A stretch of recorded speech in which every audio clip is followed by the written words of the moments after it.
There you go. Let's go. Come on.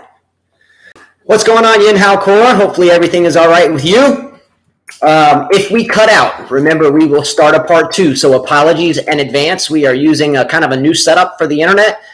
So hopefully it does not cut out. But if it does, apologies in advance. We will start another part about 10 minutes later. That's about how long it takes us to schedule another one. Okay. So welcome, by the way, to all the new viewers. There are quite a few new subscribers, rather. I like to say family members out there. So I wanted to give a shout out to all of you. Here we try to keep anybody in comments talking, and so please feel free to comment at will. There's a lot of good people here, and we do have a moderator out there. Gene Swart is in South Africa, and he does our moderating. And by the way, speaking of a moderator, the U.S. Open is about to begin, and we do everyday shows during the majors. South Africa is 7 hours ahead from us here in Alabama in the United States. So if there's anyone out there that would be interested in moderating along with Gene, again, I don't want him up at 4 o'clock in the morning when we're doing live shows. So if there's anyone out there that has interests to moderate while the U.S. Open is going, then please feel free to let me know and we'll make that happen, okay? A moderator basically, make sure that no one's like cursing at one another in chat or saying things that are, not within reason, if you know what I mean. How many tattoos you got? Over 30? I don't know, like 30 or 40 or something. Okay, let's start because I have a lot of shout outs, but I can tie them into the show. Okay. All right. We're going to start right here. Don't forget to subscribe. Don't forget to hit the like button. Remember, when the U.S. Open begins, our everyday shows, we're going to be giving away $400 in cash and prizes. And one of those prizes is a brand new tennis racket of your choice or the cash value sent directly to you. All you have to do is subscribe. All right. Topic number 1.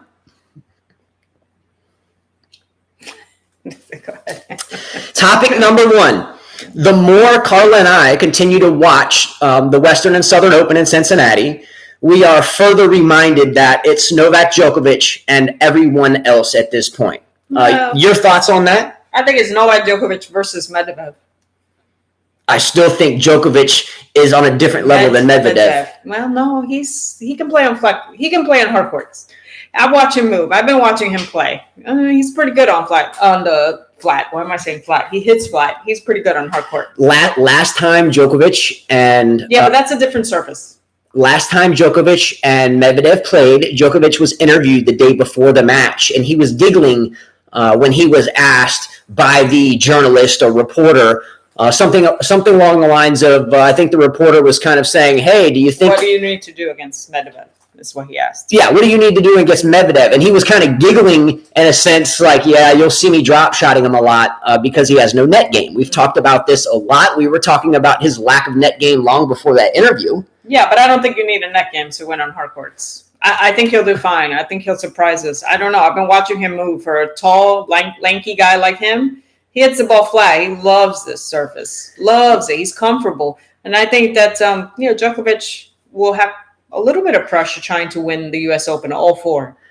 You just said this is a hard court, so you don't necessarily have to have a net game. Can I ask you a question? Does the drop shot from your opponent change that much between a hard court, clay court, or grass court? Yes, it does. It sits up a little bit. Not to the point where you can't draw someone into the net. But I watch him drop shot, and he can drop shot as well.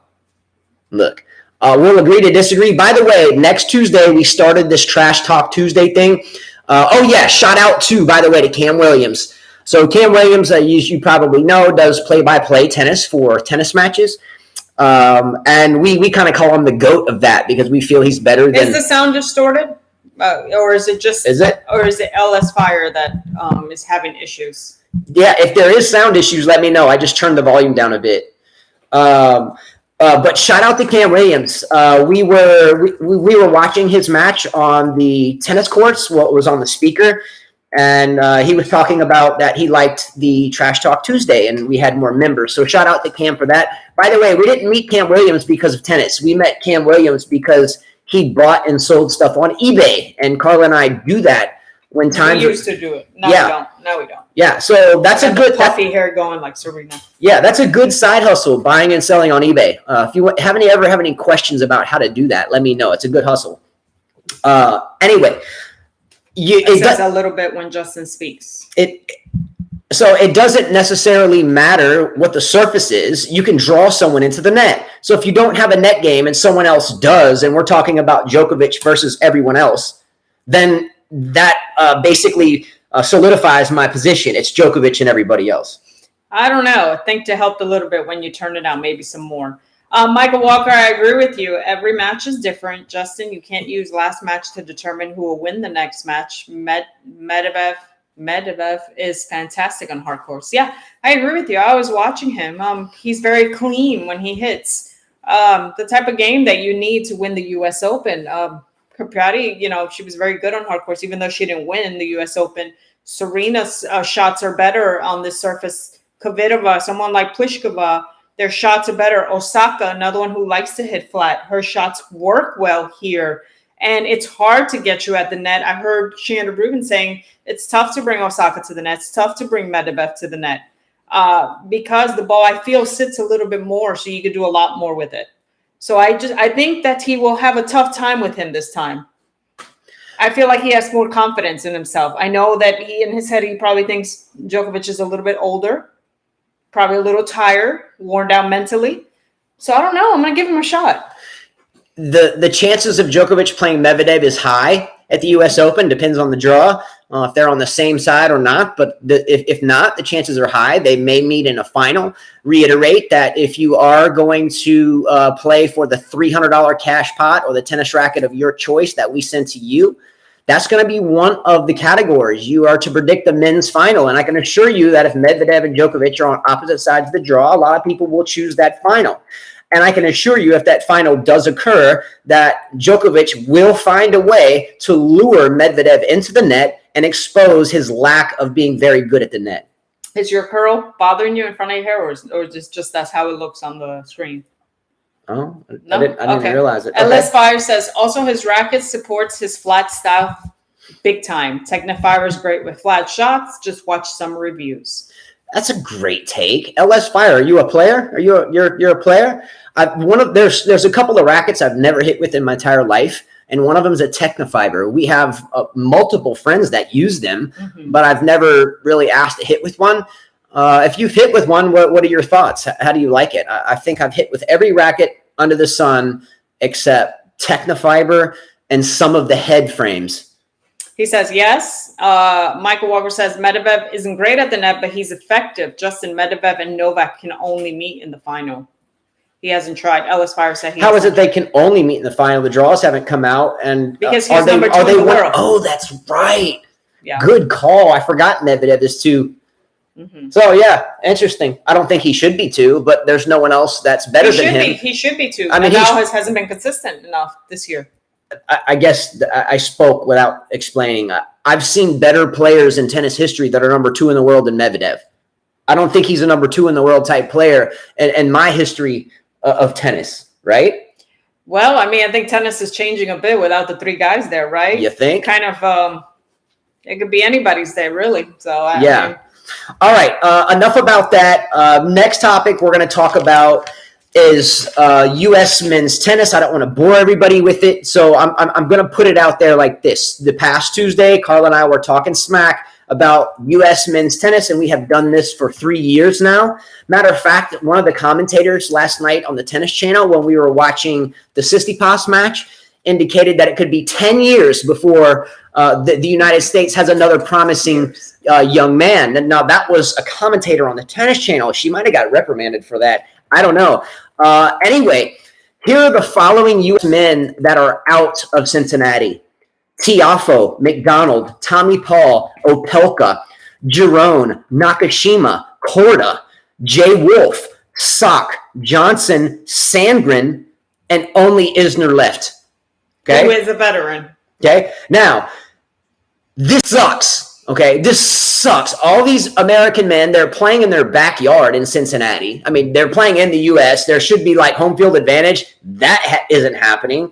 By the way, speaking of Sebastian Korda, when I look at Sebastian Korda play, it's hard for me to think of him as American. I know he was born in the U.S., and yes, he's American, but because we followed his dad, as players and as young coaches, we always think of Sebastian Korda as Peter Korda, right? So my question to you all is this. When you watch Sebastian Korda play, do you categorize him as a U.S. player or an outside of the U.S. player? I mean, just because he doesn't look like your typical American guy, that's the only reason why I would say that. But then I have to put myself in his shoes. Well, I was born in the USA and my parents are from Honduras. So that's not fair to say he's not American. It's just he has European parents. He looks more European, but duh, all Americans look different. We all look different. We're a melting pot. Yeah. So Alex QER says, yesterday on the Tennis Channel, Andy Roddick said that he compares Daniil Medvedev to Leighton Hewitt. I guess when grinding at the baseline, we were watching the same thing at the same point in time. That was just after the matches had completed in Cincinnati, and he was on like a small screen with the hat on, and it was him and Taylor Townsend, and then the moderator talking. I saw this, and I'm thinking, how did he just compare Leighton Hewitt to Daniil Medvedev? I mean, one's like 6'6", and the other one's like shorty. And I'm sorry, their games are not comparable. I'm like, where in the hell did that come from? I didn't feel like Hewitt had enough firepower in his shots like Medvedev, and they hit completely different. Yeah, he's like flat. Leighton Hewitt's like tall, lanky, and Leighton Hewitt's more like Nadal than he is. Yeah. I don't know where Andy Roddick was at with that one, but I agree with you, Alice Couillard. But back to the question: do you think of Sebastian Korda as, when you just see him, do you think of him as being he's the next household USA player? He very well could be. He has a great But do you game. think about he has a great game, great sportsmanship, by the way. Love his sportsmanship. I like him. I was watching him against Tsitsipas, and he gave Tsitsipas a great match. He was up in there. There was a few things. He needs more experience, more confidence, more matches under his belt. But I felt like this guy, he's got variety. He's got the two-hand. He can play from everywhere. He thinks. He just doesn't have the bigger weapon as Tsitsipas. But to me, I like him better than Opelka, Tiafoe, McDonald, Tommy Paul, Tennis Sangren, the idiot, and so on. I think he's better than all of them. I could have already gone on 3 rants at this point in this show. I could have gone off on 3 huge, nasty rants, but I'm going to save it for Tuesday. Michael said Hewitt is not like Nadal. Well, I mean, they just run around a lot. That's what I'm getting at. A lot of players run around a lot. Medvedev, on the other hand, runs Fritz? around a lot. But yes, I think he'll be better than Fritz. Alex Couillard, yes. I think so as well. Yes. Yesterday, what aggravated me for just a moment was during the Tsitsipas Korda match. Mm-hmm. The first set ended, and it was a tight set. It was a 7-6 breaker, right? Mm-hmm. Tsitsipas disappears and goes to the locker room for 5 or 6 minutes or so. I mean, it's not a big deal, but little things like that piss me off. If I'm playing somebody and I'm kind of playing well or not playing well, and I'm trying to get warmed up into the match, trying to settle in a little bit, and some dipshit goes to the locker room after the first set, am I the only one that bothers? Look, if I'm playing someone and they take too long changing sides, I'm aggravated. So is that something that... No, it doesn't bother me because it's within the rules. And they were dripping. All of them were dripping. I felt like Tiafoe should have taken a break and changed clothes. So you can't change your shirt right there on the sidelines like everybody else does? Sure you got to go to the restroom I'm sure he for 5 changes minutes? Boxer, socks, shorts, shirts. So little spastic baby boy got to go. Or if you got to go, you got to go, yeah. So little spastic baby boy's got to go get in the AC for a minute and, think about his daddy. Djokovic does it. You don't have a problem with it. Djokovic does it like after the 4th set, going to the 5th. I haven't seen Djokovic go to the locker room for 5 or 6 minutes after playing 1 set in the best of 3. He went after a second set. This is the first set. Didn't he? We're not talking about second sets. Let's talk about 1 set. Didn't he do it against what's his name? After 2 sets against Musetti? But this is 1 set. I'm talking about. But it's a Grand Slam. Grand Slams are 3 out of 5. I don't care. Regular tournaments are 2 out of 3. 1 set. You got to go take a whiz quiz. You got to go to the locker room after 1 set. Come on, man. Get your ass on the court and finish the shit off. Michael Walker says, Carla, your arms look skinny compared to Taylor Townsend. I'm not a big girl. I think I got guns, and I do lift a lot of weights. So Michael Walker brings up a very good point. I'm going to let Carla take over from this one, but last night, Michael Walker was texting us. But yeah, Michael Walker's a friend, and so we were kind of in a group discussion last night. And this has to do with Taylor Townsend. Much love for Taylor Townsend, for sure. but she seems to have gotten a little bit of weight gain. So I'm just going to say I hope that she's okay. And she had a baby. And I hope okay. Well, you had 5 of them, Carly. You've had 5 kids. We have 5 children, right? Yeah. Anyway, so what are your thoughts on that? I mean, I stuff happens, and sometimes we lose track of health. But what's your thoughts on watching Taylor Townsend? She had a baby boy in April, so we're now April, May, June, July, August, so 5 months. First baby, I lost the weight like in a month. Second baby, I lost the weight in a month. Third baby, I lost the weight in a couple months. Fourth, I was pretty quick. Fifth, it's taking me forever. I go up and down. But then again, I'm in my late 40s. Michael Walker made a point that she wasn't blessed. He said with good genes, and I believe that. I don't think she was blessed with good genes. If you go back, he sent me pictures of her as a teenager. She was a big girl. If you look at her mom, she's a big girl. So she wasn't blessed with good genes. Some of us, our parents are thin or muscular, or they burn up food really well, and that passes on. The trait passes on. And I think she has the fat gene in her. Damn. She does. Some people do, Justin. Some people have that. If you watch them, there's some people, no matter what they do, they got to starve to death to even lose 10 pounds, I think for her, it's going to be tough to even come back to tennis with her weight. Yeah, Taylor Townsend has had some glimpses of playing superstar tennis. We've seen some really good matches from Taylor Townsend over the years. And just watching that, knowing that we have seen some glimpses of a really big hitting, really good female player, I think she's got her work cut out for her to return. Do you know if she has ambitions to return? I don't know. She was really big, really, really big. Zina Garrison is another one who blew up, after tennis was done for her, but not as big as Taylor Townsend. Yeah. She's really, really big. Davenport was a big girl, but she managed to keep her weight. Michael Walker says, like Justin's, his calves bigger. Yeah, we all have different body traits, some of us are blessed with it. Serena, you made a great point. She was muscular since she was a kid. You watch her videos as a little kid, she was always muscular, going into the tour, muscular. I was built the same way. I was muscular. I didn't have a hard time till now, but I could lose the weight if I really want to. Well, I think the difference between her, I think she really wants to. She can't. She's going to have to work super, super hard. I think there's a difference between where you are after 5 children than where she is after 1. Yeah. But anyway, we wish the best for her, and hopefully she can move forward and get that physique back. Gina asked, do you think Andreescu is where did you say? I think Andreescu's in the same category. No, you mentioned a gene. Andreescu may have that gene. Andreescu's plumpy.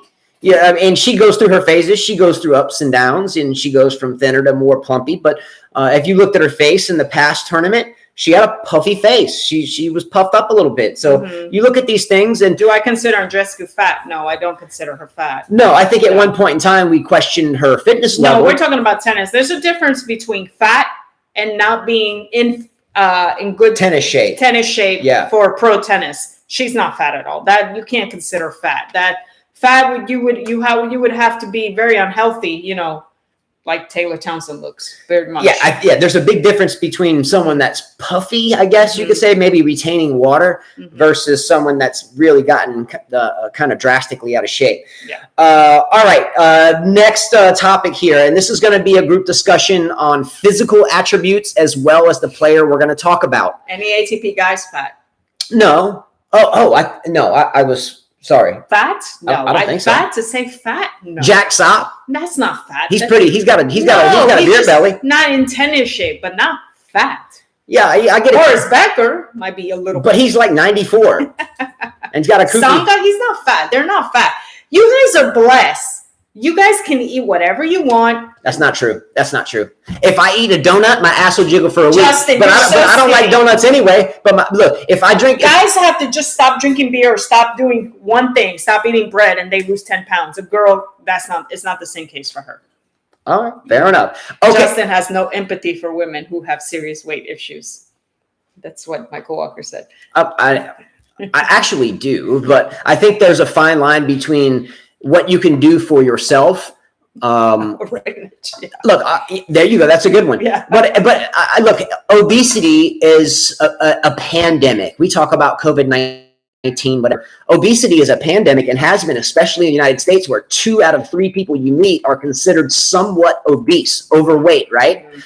I think there is a way that you can keep from eating 5 bowls of cereal and then follow that up with a Hershey bar and then follow that up with a milkshake and then follow that up with a Coke and then stop by Circle K or Jack Thumb or 7-Eleven on the way to work and then grabbing a bag of Doritos and then stopping at McDonald's for lunch and then getting a snack after that out of the snack machine, then going home and having a TV dinner, then following that up with a bowl full of ice cream and then getting in bed after you take a shower and eating a damn bag of gummy bears. I don't have sympathy for people that do that. Yeah, the problem with even Americans, because when I lived in Dominican Republic, I was in the best shape of my life because the food was good. You didn't have the fast food places everywhere. Here you have, not that I eat fast food, but the food is different. They don't put those hormones into it. You know, the chicken, a whole chicken here is like, boom. Over there is like this. It's awesome. Look, not awesome, but look, you can go to some of these poultry farms where they raise chickens to feed the masses, and the damn egg just cracked. Boop, here comes the little chicklet. Within 2 days, the thing's like, big ass rooster in like 2 days. So there's some when you go to like South America and you buy chickens, it's a full grown chicken and things about this big. It's been like 3 years since this chicken's been alive. Over here, you got a chicken, pops out the egg, damn thing's big as a damn pumpkin in 2 days. I have to laugh at Michael Walker because he says you have no empathy. Dude, you're just as bad as him. Because you sent the message out. Yeah. You were watching that. Yeah, he started it. You started it. Because he didn't say anything till you started. I didn't say that. So I would have to, Michael Walker, I think that you are more hypocritical of people's bodies. Because I hear you talking about guys' asses, women's arms, their legs, their muscles. Like, I've never heard of you commentate on this body's this and this body's that. So I would have to say Michael. Okay, we got nothing but love for you. We love Michael Walker. Mike Walker's he is definitely like watching every single thing on the body. And he's like a big part of what we do. So anyway, we love you. But last night we were up in the bedroom, up in here, up in there. Okay, we were in the bedroom last night. And we were watching this match, and then we were watching Taylor Townsend. And Carla, I was just sitting there. I just got out of the shower. I didn't say anything. And I didn't even know you guys were chatting. I got out of the shower. I'm drying off, and I saw Taylor Townsend. I'm like, gosh, she's got big. I didn't say anything. But next thing I know, she's like, oh, look at this message Mike Walker just sent me. And I'm like, oh, he was thinking the way I was thinking. So now I'm the asshole. How am I the asshole? Yeah, he has empathy. You know what it is with Justin? There's no excuse. Because you know what? If I show you a picture of Justin, he was once about 230 pounds himself. 235. He was a big boy. 235. So he lost the weight. It can be done, Michael Walker. Yeah. Yes, it's going to be tougher for her to lose weight, but hopefully she gets a nutritionist but it's been tough for her whole career, which is, I think, the reason why it has slowed her down and she never was able to serve in volley like she wanted. That's for sure. Yeah. I lost 85 pounds in 9 months. So it can be done. I can promise you. I don't think she needs to lose 85 pounds. No, she needs to lose about 40 pounds. Yeah. I went from 235 to 150 in 9 months. Mm-hmm. All right. But back to where we were going. Okay. The height of Riley Opelka. Riley Opelka is synonymous with Paul Bunyan. If he just had an ox and a knapsack to carry around with him, you would think it was Paul Bunyan. Opelka is darn near 7 feet tall, okay? He was playing Corentin Moutet the other day. Moutet, the Frenchman. And Moutet's like 5'10". And if you look at these two players next to each other, it's not even close. Do you have a picture of the Moutet Opelka? I think I took a couple pictures and sent them to you. Okay. So here's the question, though. Is this a good trait for a tennis player? If you have a child and they're born and your goal is to get them into tennis, what is your ideal height to put them at and why? Is 7 feet too tall or is it good? Now, my opinion, look at this. It looks like his little son. He's up to his elbow. That's elbow. Yeah. That's pretty funny. Yeah, it almost seems like some, what is that called? Giantism? Isn't there like a disease called giantism or something? That's odd to look at. And Moutet's, look, one of our sons, Christopher's not super tall. I mean, he's not short, but he's 5'7", 5'8". And Moutet's 5'10", so he's not a super short dude. I mean, he's average, but Wow. So again, if you are 7 feet tall, is that a benefit in tennis, or is it just for one thing, the serve? My feelings, it's just a benefit for the serve, but only if you serve flat, right? If you're 7 feet tall and you can extend your racket above your head as well with the length of the racket and put a flat ball down into the court, it's quite easy to do. You don't have to worry about putting so much spin in the ball or kicking in there, because simply your feet, with your stretch, with the reach, plus the length of the racket, you can hit hard, flat, and big. Right?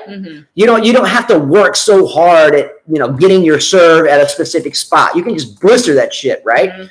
So I get it where it could be helpful for the serve, but I would rather have a serve like, say, Roger Federer or Novak Djokovic or Pete Sampras and be around 6 feet, 6'1". That's what Yang Hao just said. And work with the serve a little bit, really discipline myself with the serve, and then focus on my all-around game. The problem for Opelka is, just like I was saying on Trash Talk Tuesday, and I do have a bunch of Trash Talk already planned for next week, and that's out for this guy 1000 that gave us a response, a message that said, he didn't like it because you call his Federer crybaby. Yeah, I was talking about. He was mad about his crybaby. Yeah, I called Federer a little girl crybaby. I'm sorry about that, but it's true. But nonetheless, this guy 1000, we love you, but I've already got an entire page of shit to rant about for Trash Talk Tuesday. So don't think we ain't ready for that. Yang Hao says 6'1" seems to be the most successful height in a lot of things, including tennis. Example, Sampras, Rafael, Mr. Barilla. Yeah, I mean we've had some shorties. Leighton Hewitt wasn't, speaking of Leighton Hewitt. Leighton Hewitt wasn't short. He was 5'10". Yeah, what I'm saying. He's I guess he's size. I guess he was 5'11". I mean 5'10" is an average, but anyway. But the problem with 7 feet is the ability to move for long periods of time, to recover quickly, and as well have longevity on the knees. So you can't imagine if Riley Opelka plays at this level for many more years that he's going to do what John Isner did. I'm still shocked. Ferrer was like 5'8". 5'8", 5'7". That's a good one. But John Isner is defying all odds of a big man. Ivo Karlovic defied all odds as a big man. There are big men that you see a lot in challengers, ITF events, Davis Cup events, and now it's what's it called now since they sold that out? Anyway, I don't even know. The ATP Cup or whatever. But there's a lot of big men that have come and gone that we don't talk about. There's no need to. They came and went, didn't make the ATP circuit. But being that tall is not an advantage. It's an advantage on one shot. When Opelka was playing Lloyd Harris, okay, in my opinion, Opelka should have lost that match to Lloyd Harris recently. Opelka would serve the ball in, and Lloyd Harris was reading it. He was getting a racket on it and putting it back in the court, giving Opelka a third ball to hit. And Opelka was missing over 70% of those third balls. There's no way you're going to play someone like Novak Djokovic, Roger Federer, Daniil Medvedev, even Grigor Dimitrov for that matter, that are good returners, that can get a racket on that serve and guide it back to a specific place, and you miss that third ball 75% of the time. I get Opelka just made an ATP 1000 final. Laughably, he came in and just got, hammered? Who did he just lose to yesterday? Sistipas, right? Who did he lose to? Opelka. Ruud. Casper Ruud. Sorry, Sistipas. But Casper Ruud, by the way, Casper Ruud is someone that her father, Nathan, longtime player coach, thinks will do very well at this year's U.S. Open. Thoughts? No.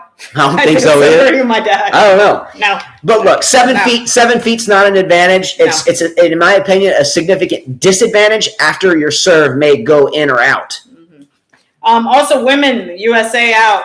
Gauff lost to Osaka, which you can't give her any grief for that. That was a really good match, and we'll talk about that. Yeah. I have here Brady lost to Ostapenko. Rogers lost to Benchik. Risk lost to Azarenka. Pera lost to Teichmann. Stevens lost to Garcia. McNally lost to Yastremska. Pera lost to Peterson. Collins to Rogers. And Keys to Kvitova.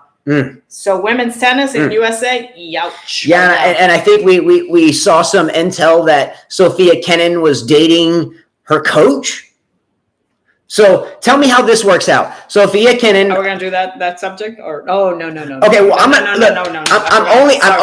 only bringing up this subject now because I just want to throw it out there. Sophia Kenin is dating her coach. So her father was her coach. Her father, God bless, passed away. So now the person in that spot, because her dad was her coach, is a guy that she is dating. So this is one of those things where some psychology gets involved. I don't want to talk too much about it right now because I'm going to rant about it on Tuesday. Okay. But yeah, Sophia Kenin is dating her coach, which used to be her father. Her father respectively passed away. So there's a little bit of interesting psychology going on here. But nonetheless, go. We're talking about women's tennis. I just mentioned it. Well, we can go into the Osaka match with. Yeah, let's go there. Gauff. I actually enjoyed this match. Besides Osaka going and all the stupidity that she deals with in the media, or she puts herself through in the media. Her tennis game is wonderful. It's excellent. I wish my daughter would watch her. I love her aggressive tennis. She serves well. She moves well. She goes forward when she needs to. She's so confident on the court. I wish she could take her attitude that she has on the court to when she does her, her questions, her interviews, because she is so confident. You can see it in her mind. She's so focused. She believes in herself, even when you hear her say, "Come on, let's go." That's the girl that needs to be there when she's sitting down. Huh? Didn't Sophia Kenin? No. Oh, I said he died? No, Anisimova's dad died.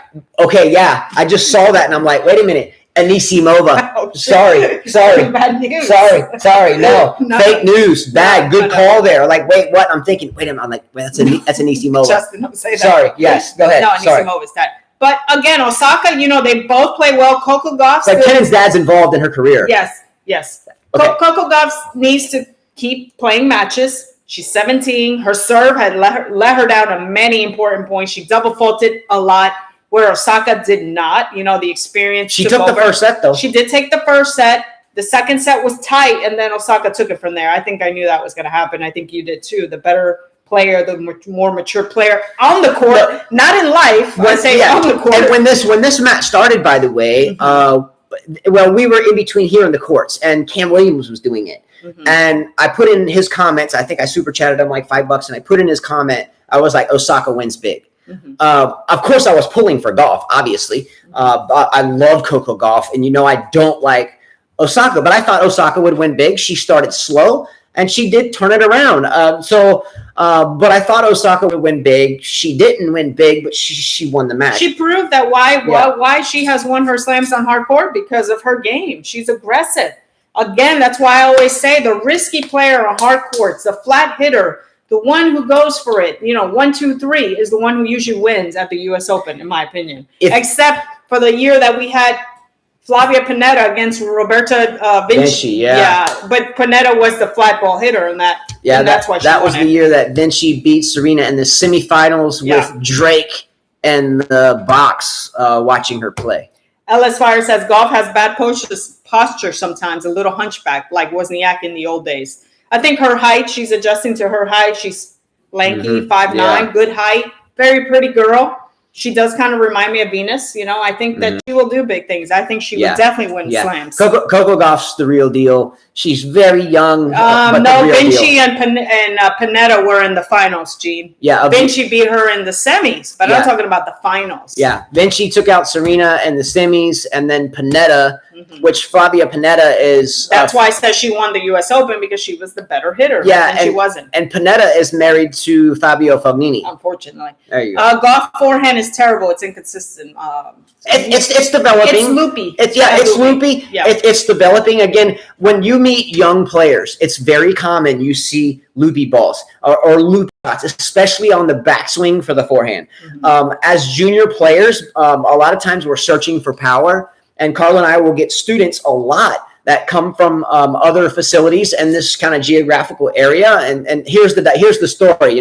Hey, we heard about you guys. My child's been with this coach for a few years now, and she seems to have plateaued a little bit. So we were wondering if we could come out. So that's sure, great, no problem. So they come out, and the first thing we do is we play a little bit of mini tennis at the net, just to see how their strokes are being produced. And every time it's this big loopy backswing that they have been taught. And a lot of them are taught not only to do a big loopy backswing, but they're taught to jump in the air and then do the big loopy backswing and hit. So in other words, players are coming to us either from coaches that don't have any idea about the depth and the real physics of the game, or they're just all the time. big half moon wind up and jump and hit the ball, which is wrong at higher levels. You don't have the time and the juniors. Yes, here comes the ball. Okay, I can set up and loop on it and hit the ball. And juniors, yes, I can set up and jump up because the ball's coming so slow. I can jump up and hit the ball, and I can get more power. But then they come out and play like a set against Carla or myself, and we're hitting the ball, and they're doing that, and they swing and miss because they're still coming around before the ball passes them. Or we bring them in for a drop shot, and the only thing they've been taught is a looping topspin forehand from the center of the baseline. So they come out thinking that they're these hot shot, next generation, awesome junior players about to be superstars, and they come lose to a 44-year-old man with 1.5 legs or a 42-year-old woman with 5 children, 6-0, 6-0 in like 5 minutes. That's kind of this tale. That's kind of the tale of our deal. People think that that's a good thing, but it's inherently incorrect. So the problem with her forehand, the reason it looked probably terrible to Eugene or maybe inconsistent is that here comes Osaka's shot really hard. And now you're like preparing for it. So you meet it late, which is why she was hitting it this way. So LS Fire sends a question. Wait, what? No way. Juniors taught to jump on shots. Okay, yeah. We had one junior, and several, but this one example. We have a family friend, and I'll mention her name because we love her. But her name's Natasha, and she has a son, Gabe. You could bring that. You can send it to her for 36.20. Mm-hmm. So we have a student who's a really good friend, if not best friend, but Priscilla and her.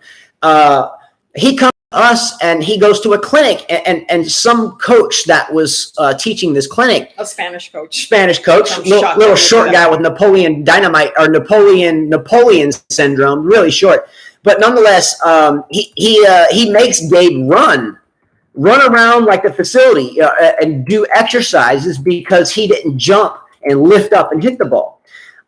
Anyway, so he comes back and we teach him as well. And he's jumping at his shots, and we're like, where in the hell did you get this from? Why are you doing this? And he was missing them all. And he was like, oh, well, this guy told me to do that. Yeah, and I'm missing my balls everywhere. No, he said he argued with him that we told him not to jump. He didn't do it. That's why right. He didn't do it, yeah. Yes. But yes, they are taught to do that, and it's quite ridiculous. Mm-hmm. Yeah. Chapo, Gene says Chapo does the jump shots a lot for both showboating. A lot of TM does it too, and I feel like it takes a lot away from them. If you watch Djokovic, he's on the ground. He hugs the ground. He's on the ground. He's like just sliding all over the ground. He's like Spider-Man. And that's the best way to play tennis. You want to be on the ground. Michael Walker. Back to weight. It's incredible how Monica Seles couldn't keep her weight down after she returned 1995. Now she's skinny as a model after her career. What is up with that? It's called losing muscles. And not playing tennis and just dieting. Remember, there's many types of skinnies. When you're a model, you're not really lifting weights or stuff. You're dieting more like it. When you're in the tennis court, your legs are working, your arms are working. It's a different type of, you have to eat more to have the energy out there as you're playing matches. Otherwise, if you diet and don't eat, you're dying on the tennis court. Yeah, exactly. So, yeah. Exactly. Yeah. By the way, I wanted to give a shout out to a Polish javelin thrower, okay? Polish javelin thrower Maria Andrzezyk, Andrejczyk. Why am I giving a shout out to a female javelin thrower? On Trash Talk Tuesday, we spoke a little bit about some of this, but a couple of shows ago, we were talking about Olympic athletes when they win the gold, silver, or bronze. How much are their Olympic medals worth? Okay. I think I was saying we should give them like a $1 million check along with the medal, or give them a brand new car or something with the medal, or do something, because the medal is just not good enough for some people, right? In terms of what they deserve.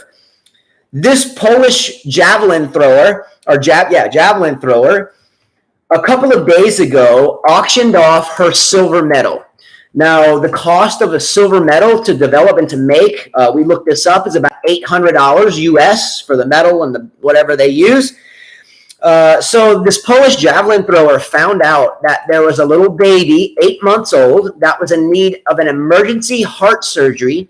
They lived in Poland, and the baby needed to get to Stanford University in California immediately for this surgery, or the young eight-month-old would have perished, right? So she put her silver medal up on the auction block, and her silver medal auctioned off for $385,000, and the winning bidder was a company by the name of Zabka. That's Zulu Alpha Bravo Kilo Alpha Zabka. Zabka is a hero. Why? Because Zabka found out about her ploy and what she was trying to do. Took the medal at auction, told her to keep the silver medal, and the baby is now on its way to Stanford with another life to grasp onto. These are the type of people. These are the type of heroes in this situation. An Olympic athlete being so selfless that they didn't care about themselves, their medal, and cared about this 8-month-old baby. Now, by the way, I looked this up as well. She had no ties at all to the family or to the baby. She had no relationships to the baby or to the ties. It was something that she stumbled across in her country, watching the local news or reading the local newspaper. These are the type of things that should happen more and more in society. One more shout out to the people in Afghanistan. The poor people in Afghanistan. I'm not saying it's right or wrong that the United States left there. Okay, not my business. Don't know anything about it. I'm too stupid to figure that out. But for 20 years, the United States had been in Afghanistan, allowing people to walk freely to school, women and children, allowing people to say things freely, speak about government, speak about religion, whatever, because the U.S. was there at least to to create a little bit of a shell of safety, right? So overnight, the U.S. pulls out. And overnight, if you were 2 years old and born in Afghanistan 20 years ago, you were born and born in the capital of Kabul. You were born in a relatively chill environment. I mean, not chill, but chill compared to what's overnight changed. So now, if you're 18 years old and you were born 18 years ago, you went from being somewhat free and still a really bad situation to now absolutely fucked in the ass. I will rant about this on Tuesday, and I will rant about this shit hardcore because it's bullshit.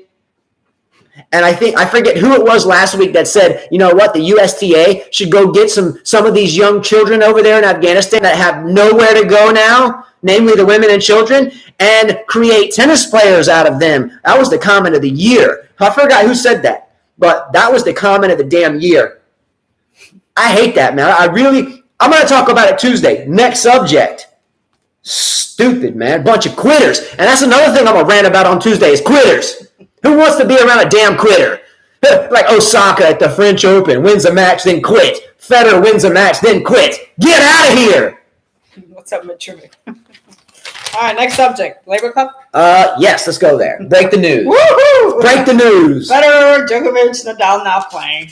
What? Good for them. The Labor Cup? Good for them. Bad for Federer because he probably needed one of them. You know what I mean? So we got here. I put here, all right, let's see who's on Team World. Kyrgios, Isner, Opelka, Felix, Shapo, and Schwartzman.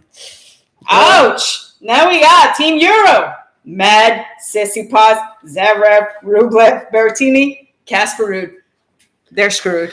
Do you know what I think is going to happen? Is a couple years after Roger Federer is long out of the game, I think his Labor Cup doesn't last. I don't think the Labor Cup lasts. Will you write that as a poll question? Oh yeah, and then I read where it said that people are going to sell their tickets because none of them are playing. Go ahead. Do you think the Labor Cup is a tournament that lasts forever? I don't think so. Do you think the Labor Cup will last? Yeah, I don't think so. I always saw it as a second narrative to look at Nadal and Federer hug on the sidelines with people like Zverev kissing him on the cheek. I've never found it to be anything like really good, incredible tennis. I've always found it to be, let's just look at the box behind them of these guys drinking beer and just chilling out. I always thought the Labor Cup was cheesy. Yeah, you do. Yeah, I agree with you. What? Nothing wrong with being queer, Justin. You have to be careful when you say, how do you mean queer? What? Did you say queer just now? And what? In a word? What, the tournament? Yeah. Oh man, there's okay. There's a lot of different definitions for one word. Just say we. Okay. There's a lot of different. I can say that tree looks queer compared to the other one. That just because something has been stereotyped doesn't mean if someone look, this is no. He said you have to be careful. I agree. No, because if you're using it in the right context, why in the hell do you got to be careful? It's not my fault that people look. Stop being a bitch. They're you know something that has been really jacked up over the years. I'm totally not into this, but there is a flag, and I took a lot of military history in college. There's a flag, and it's like the Southern Confederate flag, and the flag was actually an Army of Tennessee. And it had nothing to do with slavery or anything, but because of a hate group used it as their symbol, now the flag is a bad thing. And you're like, if people only knew. The word queer is in the dictionary. It doesn't matter what the stereotype. It's in the dictionary. It doesn't matter what the stereotypes are and what a bunch of people shallow-minded have created. That's not my problem. Anyway, no, I'm not going to watch what I say if it's fitting. It's a proper statement. Sorry. Sorry. The tattoos are making him man. They're making him look tough. Sorry, I don't want to hear that really shit, soft. man. Seriously, man. Says for life says without the big three playing, the Labor Cup is pointless. Labor Cup sucks.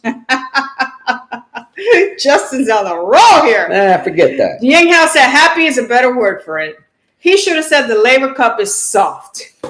Right? What? Oh, you're looking up the definition? Go ahead, finish, yeah. I don't know what to finish. I mean, are any of you guys going to watch this? I mean, the Team Europe is going to completely destroy Team World. We just don't have, anything good on that side. Who? What? Okay, definition. Definition of queer in Webster's Dictionary. Number 1, strange or odd. Okay? Strange or odd. Synonyms. To spoil, to ruin. Reg didn't want someone meddling and queering in the deal at the last minute. So again, just resting my case on that. Words and things get selected by certain groups, and then they demean them, and then cause everyone else to not be able to use them. Not in my rodeo. I don't know, man. If I met you with the tattoos like that, I think I'd be a little bit intimidated. All right. Now I'm stereotyping you. Stereotypical. I'm stereotyping you now. Stereotypical. Because you got tattoos. All right. Look, so we've talked about Naomi Osaka. We've talked about Coco Gauff. We haven't talked about Ashley Barty. So, world team can only win if Salma Hayek plays in trophies. Plays in topless. Yeah. By the way, Mitrovic, Salma Hayek, I dated before I met Carla. So she's my ex, and Carla knows this. So I have to keep Salma and Carla separated from one another. Yeah. I'm still trying to find a way to get them together, but I haven't figured that out. Stop dreaming. All right. Okay. Here are the big three out of Labor Cup. Yes. Yeah, all three. All three. So that means no one's going to watch it, right? Yeah. And even then, I wouldn't have watched it. All right. Pick one of the two players. If you had to choose one of these two players, Osaka or Barty. For which court? Or for anything. For anything. In tennis, on the court, off the court. Everything. Who do you want on your team? Barty. Exactly. Yeah. I mean, I like Osaka the way she plays. I would choose her for hard courts only. Yeah. But now that's a queer decision. Justin, Stranger odd. You're talking to a soft generation that's easily offended. Oh, kiss my ass. She's just saying. Okay, well, whatever. Then you're at the wrong place because I'm going to keep offending. Damn. Okay. Pick one. We chose. I already did. Okay. So she has variety. She has poise. She has sportsmanship. She can talk to the media. She is a graceful person. She can talk to John Doe. She went through the same thing Osaka went through. Yeah, went through the same with stuff. tennis, came back, but did it in a different way. Yeah. By the way, I had B Dog say about Osaka that, and B Dog, I'm sorry I'm reading your message, but he's not out there right now. But I have to read it because, he said it well about Osaka. Let me go back here. Here we go. Oh, Naomi is made up mental health thing to cope with being trash on grass and clay. Now she wants to move on from it on hard court, but she has to wear that lie through the U.S. Open and beyond. She stuck her foot in her mouth. She just doesn't want to be criticized. She is as soft as doctor's cotton. Yeah, that's a beautiful comment. Yeah, and he's African American, saying it about a Haitian/Japanese. Family friend, household name. He said it how it is, and that's exactly what I believe. Yeah, you definitely can't call him stereotypical because he's African American and a very, very, very solid dad with boys that play football. What? Is Azarenka about to get double bagel by Barty? Yeah. Yeah, I think Azarenka's year was last year. Ooh. Yeah. You know why you say Michael Walker, she's boring? You know why she said? Because she doesn't have drama. And we tend to find people with drama interesting. People who smash rackets interesting. People who have a potty mouth interesting. So Barty behaves the proper way, and she's boring. She would be considered like a Justine Henin, boring, because they behave proper on the court. Do you think Barty will, maybe because she doesn't get so much PR as someone like Osaka, do you think Barty will get a face mask that says something like, screw the world unless you're with me or something? Do you think she'll, start some new trend that's really nothing new underneath the sun? This is the thing, and this is something else I'm going to rant about on Tuesday, is the creation of all these different isms and these new woke thoughts. The only thing that these woke things have done is create more division, and we're going to talk about that more on Tuesday. Look, I have a mixed family. One of my closest friends in the entire world is not even... I want to talk about it Tuesday. I don't want to bring this up at this point because I'm saving it for then. But the only thing that these isms and these different, this life matters and that life matters, it's just created more division because some people that are extreme on either side have just gotten pissed off by these things, and it made them worse. So nonetheless, this woke stuff has created just more division. But you know what? It's what the government wants. It wants you to be divided so you can be conquered. Has anyone ever heard of divide and conquer? This is basic old military strategy. Let's infiltrate the community. Let's infiltrate the peasants. Let's get the peasants talking. Let's get the governors revolted against, and then we'll conquer, right? Dividing and conquering is exactly what's happening with all these stupid woke things. So I can get yelled at for using the wrong word in the wrong context or whatever else. But the same thing that I'm talking about here is the same shit I'm going to talk about on Tuesday. Everybody's divided up because of this stuff. Work hard, be nice to your neighbors, be kind because everyone is fighting a tough battle. Work hard, study, do your damn job, put in extra effort, work 110%, help people, be kind, and move forward. Otherwise, get out. Osaka. All right. American tennis sucks. Yeah. Isner lost a pair.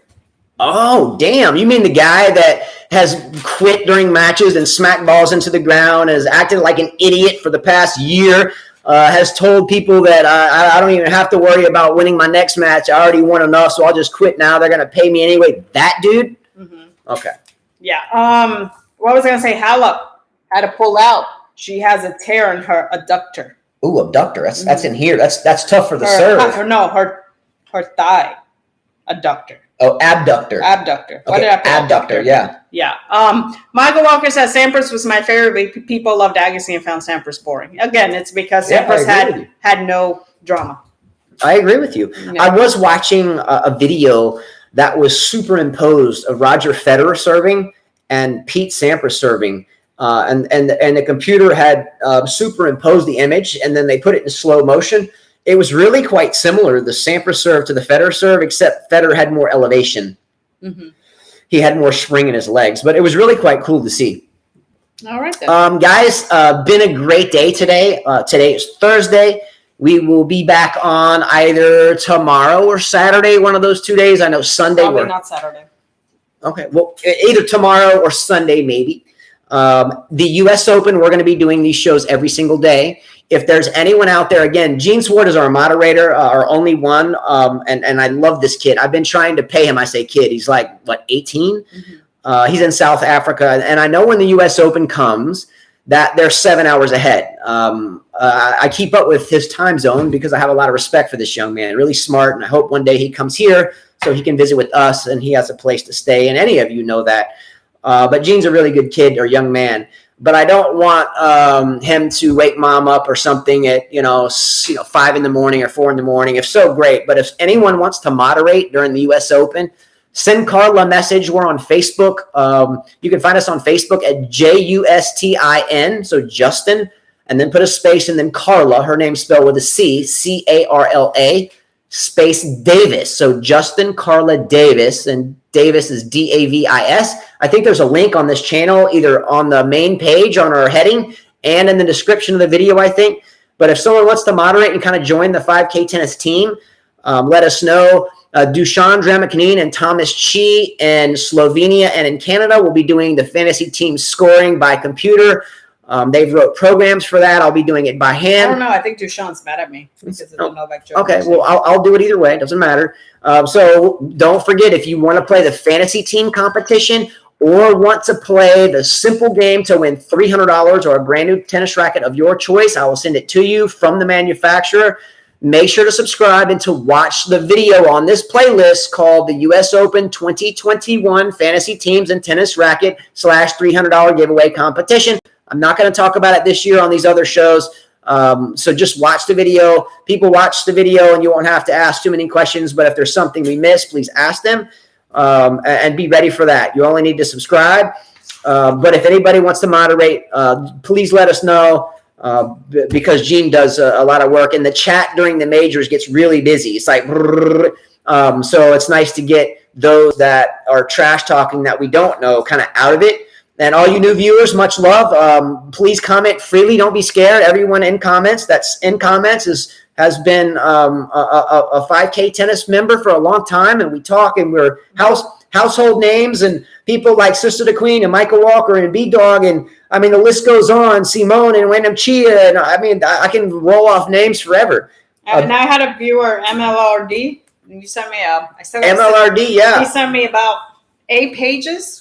Oh, and we're reading that. And we're not reading the whole 8 pages. No, not on the show. Oh, but yeah, I got to really sit down and concentrate because you're talking a lot about your family, communism in Serbia, how many of them were arrested, killed, Novak Djokovic's family, and a lot of other stuff. So I have to really sit down and really concentrate because it's a lot of information. Yeah, and if you want to write us stuff like that, she's alluding to a very well-written biography in a way from a viewer that has to do with Serbia and his upbringing and the government and why you can or can't speak out against it. Quite interesting stuff. So we get into all of it.